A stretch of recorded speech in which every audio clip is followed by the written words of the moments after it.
What happened was that when one guy slept with his wife, he didn't find her much, so he went to steal another guy's wife, and there was a big remorse, as we say in African, starting. So men started stealing each other's wives and each other's girlfriends, and women started stealing each other's husbands, and there was a big nonsense in the land. And King Umbaba, the terrible lord of the Ntwari, the reptile people, said, "Look what you've done, you stupid old woman. Now these people, they are making such a noise. Listen to all that screaming in the bush. They are busy making love there, and our gold is not being dug, and you are responsible for this." And Ntwari thought and thought and thought and thought, and then she got a plan, and she said, "I will make them stop. When they make love to each other, the female is going to get pregnant. And when she is pregnant, the male is going to leave her alone, and that noise in the bush will not be so disturbing to you, my lord." And Umbaba said, "You had better. There is no production yet." And so all the women in the world was pregnant, and Umbaba was furious with his wife. And so it went on and on until one day Ntwari activated a black hero called Mweru. And Mweru challenged the great chief of the serpent people to a fight. And he cut off the royal penis of the king of the snake people. And that caused a big war. Mweru ran away. But Umbaba, the terrible chief of the people, caught him and arrested him and brought him to his village. And there, the great chief Korontwari Umbaba said, "Look, you cut off my king, and I have replaced it with one made of gold, and I can't make love to my wife anymore.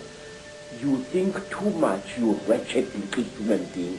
Now Umbaba had a terrible nail in one of his hands, a claw. And with this claw, he drove the claw into poor Mweru's nostril, making a terrible hole into his brain, and he started drinking Mweru's brain, and then he threw away the corpse. To this day, we believe that the people, the Chitauri people, they eat human brains. And strangely enough, scientists have found skulls where the human brain has been removed and eaten by someone or something. Well, hearing you speak here, so many things come to mind. First of all, you're saying that telepathy was the key form of communication for the Chitauri, the reptilian thing. Yes. And I guess it's like a muscle. When you use it, it gets more sensitive and more powerful. So the more you use your telepathy, the more powerful your mind got. And then when language came, it almost brought us into the three-dimensional world and disconnected us from that mind power. Yeah. Yes. And it's also interesting that the story that you talk about, the language being given, and then the different languages being given. Of course, that turns up in the Old Testament, in the Bible. It turns up in stories all over the world about the fact that we were divided by language so we couldn't communicate. And if someone publishes books, I know today how difficult it is to communicate with books when you've got endless different languages. So it's been a brilliant form of control for a long time. Yes, sir. Even now here in South Africa, today, sir, black people prefer to speak to each other in English if they belong to different tribes. And they have even, over the many decades, black youths have even created a lingua franca of their own, which we call Tsotsi language, which is a mixture of African words and Afrikaans ways. They do this in order to bridge the incredible language gap which exists between black people in South Africa. Let me show you an amusing thing, how different languages are. The language of the Xhosa people of the Eastern Cape is very similar to Zulu, but certain important words in the Zulu language, good words, are viewed as obscenities by the Xhosa people. For example, in the language of the Zulus, an ancestral spirit is called Idlozi. But if you use that word to a Xhosa, he says you are using a dirty word, because to them, Idlozi means sexual desire. And in the language of the Zulus, mili meal, maize meal, is known as impuphu. But in the language of the Bapedis, maize meal is called buki, and if a Zulu uses the word impuphu in front of a Bapedi woman, she feels that he has insulted her, because in the Bapedi language, impuphu means a woman's sexual organ.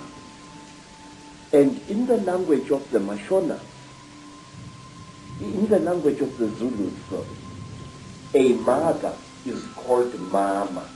If I say my mother, I say mama wami.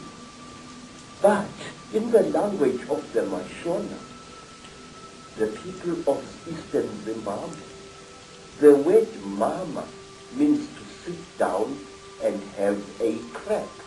So one day when I said to my Mashona host, ngikhumbule umama, which in Zulu is, I remember my mother, I'm missing my mother, the Mashona gentleman immediately took me and directed me to his pit latrine at the back of his house. Because in the Mashona way, mother is mine, not mine. So you see this terrible difficulty, this subtle problem of language is a very big obstacle to communication in Africa. So we designed languages. There's another language called Fanagalo, which is a lingua franca consisting of African words as well as nonsense words and Zulu words, which was used a lot in the mines in the 1930s, 40s, and 50s. So to bridge this great language gap, we have created artificial languages in Africa. But today, English is the preferred language of communication. Some say we should learn French, also another language of communication in Africa.